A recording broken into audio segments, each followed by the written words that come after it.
Worldwide economic hardships in the 1920s and 30s took a terrible toll. After World War I, discontent among the poor and unemployed in Europe allowed compelling rulers like Adolf Hitler and Benito Mussolini to gain enormous power. These dictators promised their people better lives and that their country would have more prominence on the world stage. All the citizens had to do was obey.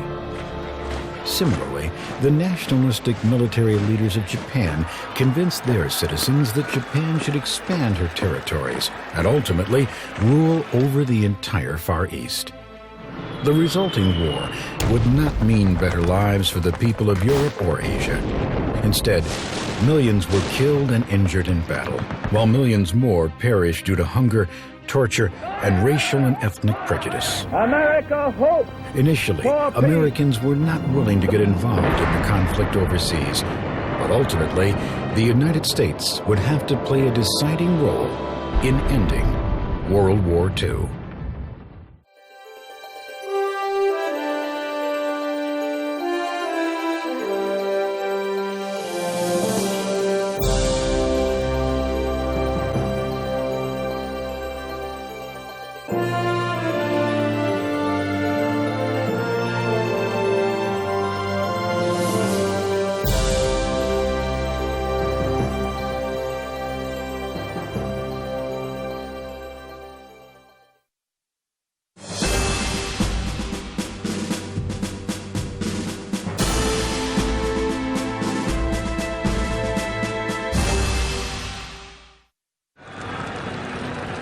The signing of the peace treaty at Versailles signaled the official end of World War I, optimistically called the war to end all wars.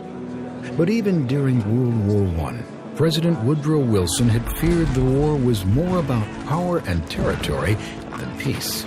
Is the present war a struggle for a just and secure peace, or only for a new balance of powers? One of the goals of the treaty was to break up the four empires of Europe. 9 countries were given new boundaries and independence. As a result of the remapping, Germany lost territory to its surrounding countries. The treaty demanded Germany accept full blame for World War I and pay huge sums of money called reparations to the victorious nations. Germany was also stripped of much of its military power and forced to demilitarize the area near the border of France, known as the Rhineland. The intention of the Treaty of Versailles was largely to punish Germany for World War I, but also to create new democracies and self-determination in Europe. But huge war debts, hunger, and unemployment made it difficult for some democracies to flourish. In the end, the treaty that was meant to secure a lasting peace for Europe had, in effect, laid the groundwork for war. In Russian, Stalin means man of steel. The Soviet Union's communist leader Joseph Stalin certainly lived up to his name. During his rule, the Soviet Union achieved unprecedented power, but at the cost of freedom for its people. He launched a brutal transformation of Soviet agriculture through collectivization, forcibly taking over privately owned land, creating a system of state-owned farms. He also took control of manufacturing and production, creating huge government-controlled industries. Stalin created a police state in which anyone who disagreed with the government's policies could be arrested and sent to labor camps in Siberia. In 1930, Stalin began the Big Purge. So-called enemies of the people were arrested and executed. Historians estimate between 8 to 13 million people were killed. By 1939, Stalin had firmly established a totalitarian communist government with complete control over its citizens. All opposition was crushed. In Italy, similar events unfolded shortly after World War I. In 1919, dictator Benito Mussolini, Il Duce, or the Chief as he was called, began his rise to power. Mussolini became popular because he promised Italians he would rebuild Italy and create a new Roman Empire. Mussolini created a political movement called fascism, and in 1921 he became a member of the Italian parliament. In 1922, he and thousands of his fascist supporters, known as the Black Shirts, marched into Rome, demanding the Italian king give him power to lead the government. Not wanting to start a civil war, the king conceded. Mussolini was sworn in as prime minister in October. Like Stalin, Mussolini crushed any and all opposition to his totalitarian regime. At the end of World War I, Adolf Hitler was just another jobless soldier wandering around Germany. In 1919, he joined a small political party called the National Socialist German Worker, the Nazi Party. Like communists in the Soviet Union and fascists in Italy, the Nazis practiced an extreme form of nationalism, believing that the interests of their country were more important than any others, even more important than personal rights and freedoms. Hitler quickly rose to power to become the Nazi Party's leader, or Führer. In his 2-volume book Mein Kampf, My Struggle in English, Hitler spelled out his Nazi beliefs. He sought to unite all German-speaking people into a national state. He also maintained that the German or Aryan race was superior to all others. Hitler thought his master race deserved more land, even if it meant taking it by force. The economic hardships in Germany in the early 1930s helped Hitler and the Nazi Party gain power. In 1932, roughly 6 million Germans were jobless, and Hitler's promise to restore German pride and stature in the world appealed to them. As head of the Nazi Party, Hitler was appointed German Chancellor in January 1933. He quickly put an end to the faltering Weimar democracy and established his Third Reich, a totalitarian regime with himself as dictator.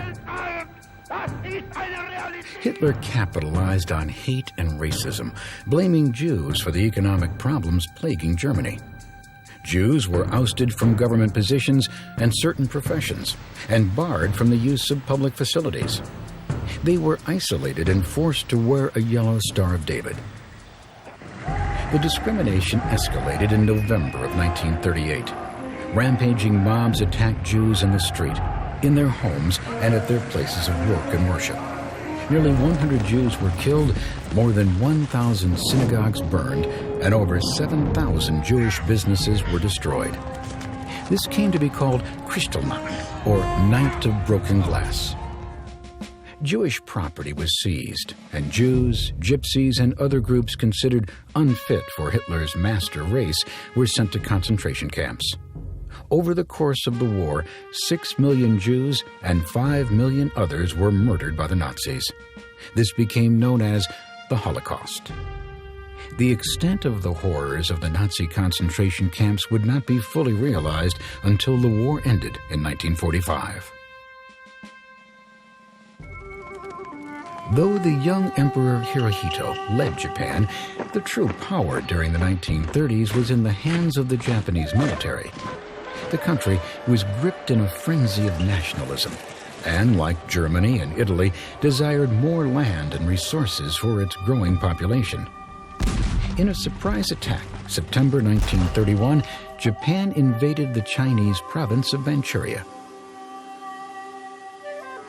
Japan saw Manchuria as the first step in its desire for domination of China. The League of Nations, established to help keep peace after World War I, condemned Japan's invasion, but did nothing to stop it. In turn, Japan simply quit the League. By 1936, the clouds of war encircled the globe. Germany and Italy formed an alliance they described as an axis around which Europe would revolve. 4 years later, Japan would join the Axis powers, and together, the three countries pledged to aid each other in the event of attack. The extreme political philosophies that emerged during these troubled times appealed to many people worn down by economic hardship. But the overly patriotic beliefs of nationalism, the acceptance of totalitarianism, the militant and racist fascist beliefs of the Nazis, and the communist doctrines of state-controlled property and government all contributed to a worldwide war.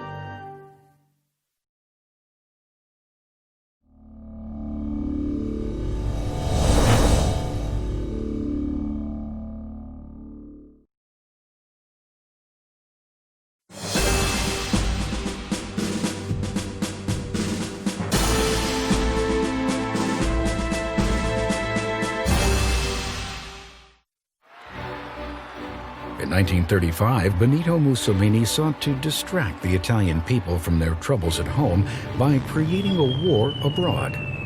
Claiming Ethiopia as their territory, the Italian military invaded the African country, easily defeating the poorly equipped nation.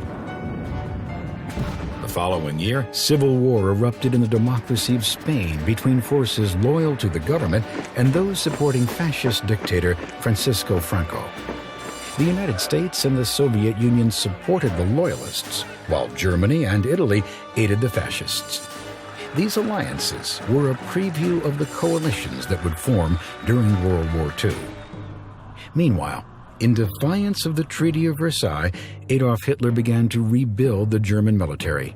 He remilitarized the Rhineland with a series of defenses along the border of France.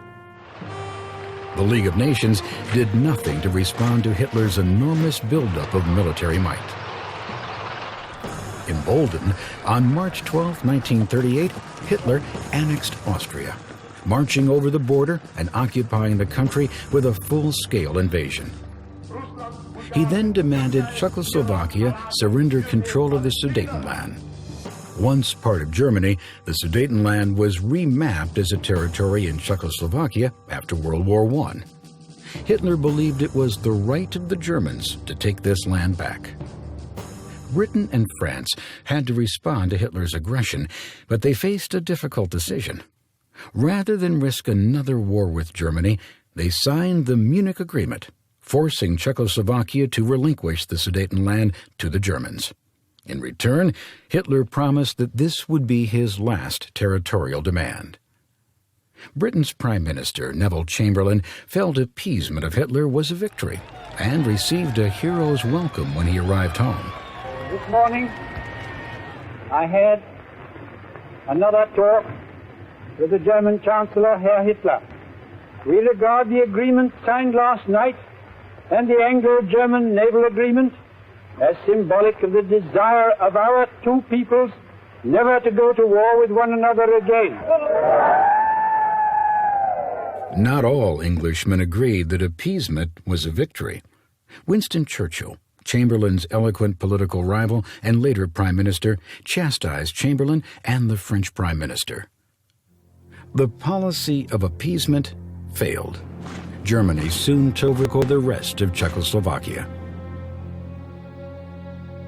In August of 1939, the Nazis and the Soviets signed a non-aggression pact, vowing they would never attack each other. The pact between these two powers shocked the rest of the world. Stalin, though he hated the Nazis, signed to avoid war.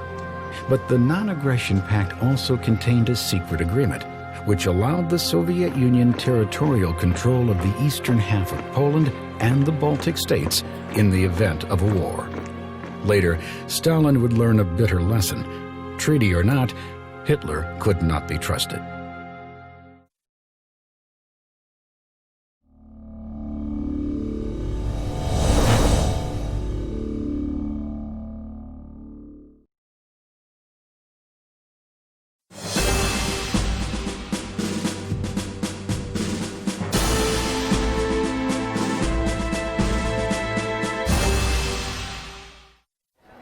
Despite the troubling hostilities across the Atlantic, most Americans remained staunchly against involvement in any overseas struggles.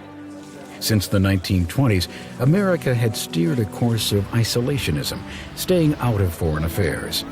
The Great Depression and the economic, social, and political turmoil it caused domestically contributed to the belief that Americans should concentrate on solving America's problems. In 1928, the U.S. signed the Kellogg-Briand Pact, and were eventually joined by 61 other nations in a pledge to never make war again. By 1930, rumors spread claiming that bankers and munitions dealers, anxious to turn a quick profit, had dragged the United States into World War I. Congressional hearings ensued. They found that huge amounts of money had in fact been made by these so-called merchants of death. The American public's outrage only added to the anti-war sentiment. Clearly, Americans had no taste for another war. In the event of war in Europe, I think we should stay out of it entirely. All our efforts should be made to keep out of the fight. Let Europe fight her own battles. They mean nothing to us. This time America should keep out, and I know I will. President Franklin Delano Roosevelt was well aware of the country's feelings. In 1935, Congress passed the Neutrality Acts, stopping the sale of arms or loans of money to nations at war. But by 1937, Roosevelt found it increasingly difficult to support isolationism. When Japan again invaded China in July of 1937, FDR ignored the Neutrality Acts, sending arms to aid China. Flooded with protests accusing him of leading America into war, FDR backed off, while tensions mounted in Europe and Asia. I have been compelled to contrast our peace with very different scenes that are being enacted in other parts of the world. In contrast to the turbulent events occurring overseas, America was at peace. The country was climbing out of the Great Depression, and people were beginning to again enjoy the fruits of a prosperous society.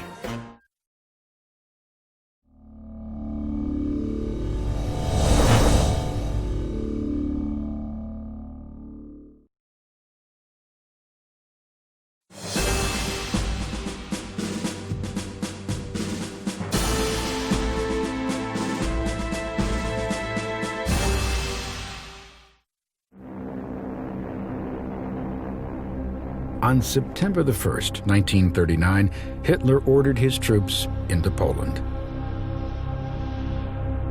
The German Air Force, the Luftwaffe, dropped a torrent of bombs on Poland's cities, while German tanks rolled across the countryside. It was the first use of the German military strategy called Blitzkrieg, or Lightning War, a new and devastating offensive that exploited new advances in tanks, artillery, and air power.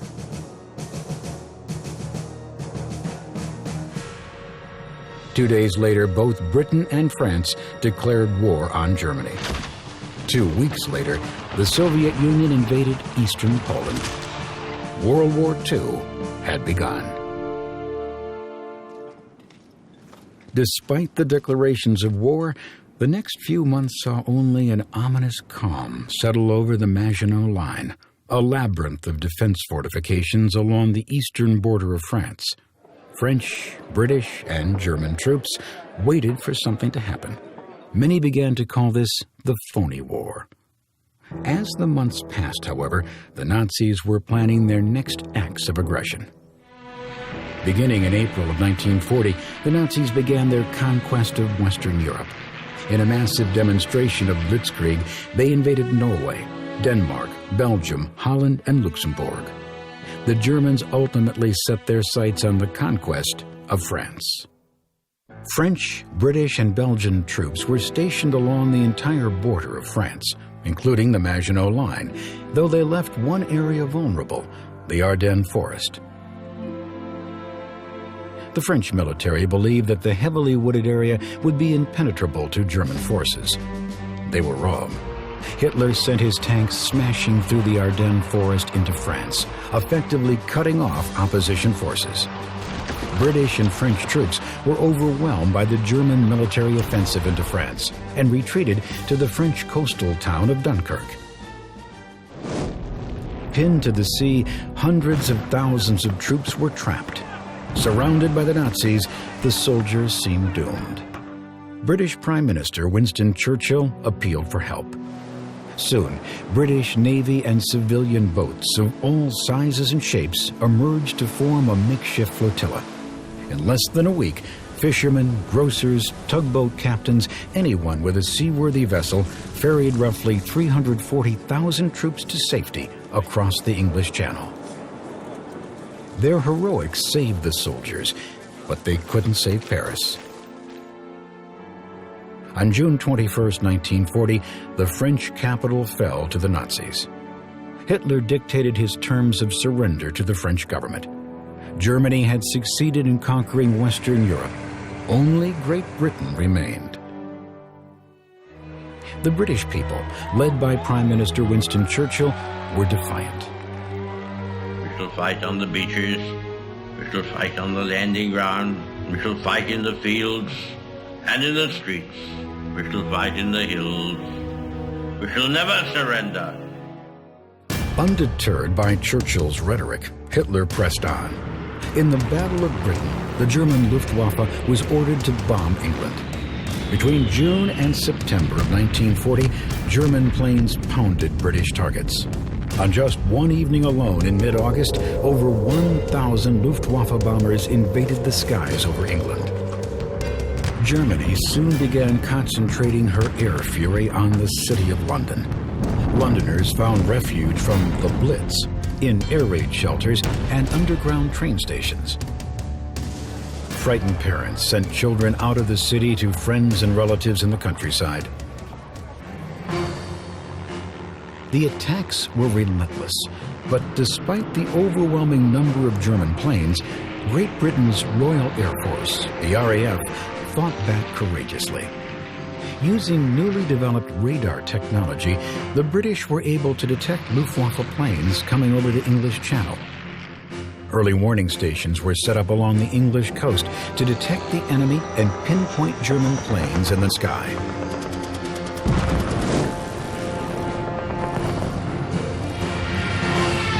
On September 15, 1940, the RAF shot down the most German planes in a single day of battle. Defeated, Hitler called off his invasion for the time being. Addressing the British people, Winston Churchill gave thanks. Never in the field of human conflict was so much owed by so many to so few. But bravery alone could not win the war. Britain was crippled, with no more resources to build the planes and ships needed to withstand Germany's next attacks. Winston Churchill turned to America and FDR for help. In 1940, Franklin Roosevelt was re-elected to a third term as president, the only American president ever to serve more than 2 terms. Roosevelt would not commit troops to the overseas battlefield, but he vowed to help the British in their life-or-death struggle against Hitler's regime. I ask this Congress for authority and for funds sufficient to manufacture additional munitions and war supplies of many kinds to be turned over to those nations which are now in actual war with aggressor nations. Our most useful and immediate role is to act as an arsenal for them as well as for ourselves. With FDR's urging, Congress passed the Lend-Lease Plan, which allowed him to lend or lease arms and other supplies to any country whose defense was vital to the United States. Not all Americans were united in their support of the president, however. Charles Lindbergh, the first man to fly solo across the Atlantic in 1927, was a staunch opponent of America's involvement in the war. We cannot allow the natural passions and prejudices of other peoples to lead our country to destruction. Despite opposition from Lindbergh and others, the Lend-Lease Act was funded with $7 billion. By the time World War II was over, the bill would total $50 billion. 2 years after making a non-aggression pact with Stalin, Adolf Hitler turned his hostilities towards the Soviet Union.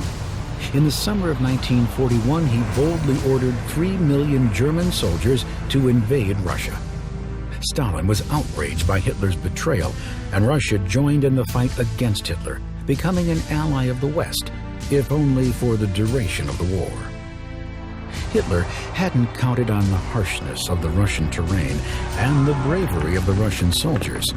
Military resistance and brutal winter weather took a toll on the Germans, and their invasion ground to a weary halt. America now sent Lend-Lease supplies to the Soviet Union as well as to Great Britain. But for American aid to help either nation, shipping lines across the Atlantic Ocean had to remain open. Hitler's submarines prowled the Atlantic in wolf packs, torpedoing supply ships. FDR ordered the Navy to protect all Lend-Lease shipments and allowed American warships to attack German submarines in self-defense. In July 1941, Roosevelt and Churchill finally met face-to-face in Argenta Bay, off Newfoundland. They agreed to issue a joint declaration on the goals of the war. Their agreement, the Atlantic Charter, became the basis for a new document called A Declaration by the United Nations, spelling out the ground rules for countries opposing the Axis powers. 26 countries eventually signed on and became known collectively as the Allied Powers.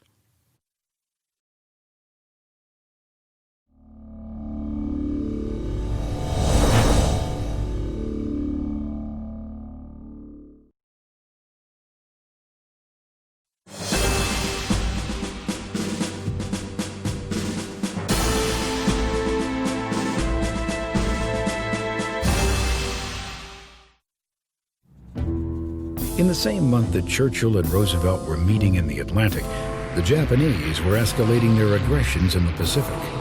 Japan seized French Indochina, causing President Roosevelt to declare an embargo on goods being sent to Japan, including oil. Japan badly needed oil to defend herself from enemies or to wage war. Relations with Japan became even more strained. The United States demanded Japan leave the Axis powers and withdraw from China and Indochina.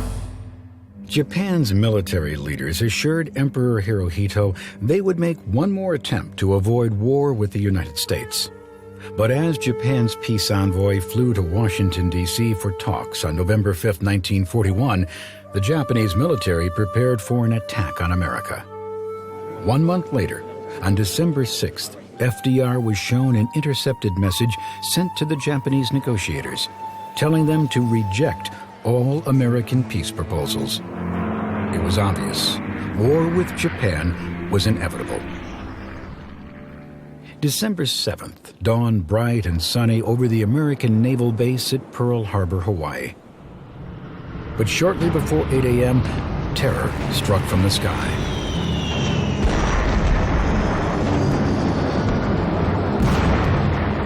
Launching a surprise attack, over 300 Japanese warplanes bombed and torpedoed the base at Pearl Harbor.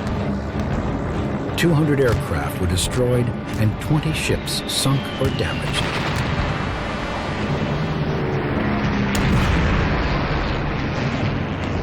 By the time it was over, 2,400 Americans were dead, over 1,100 wounded, and the entire Pacific Fleet crippled. December 7th, 1941, a date which will live in infamy. The United States of America was suddenly and deliberately attacked by naval and air forces of the Empire of Japan.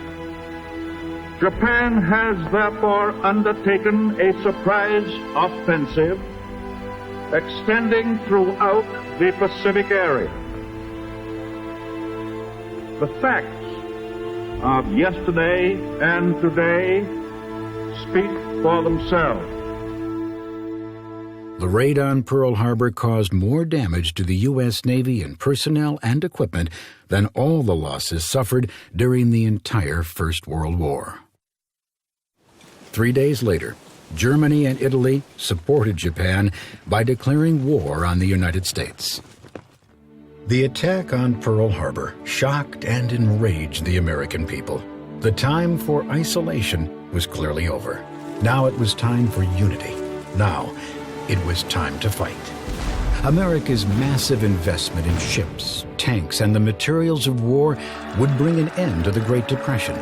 It would also help unify a people through patriotism and sacrifice. The story of America's involvement in World War II continues in Part 2, The World at War.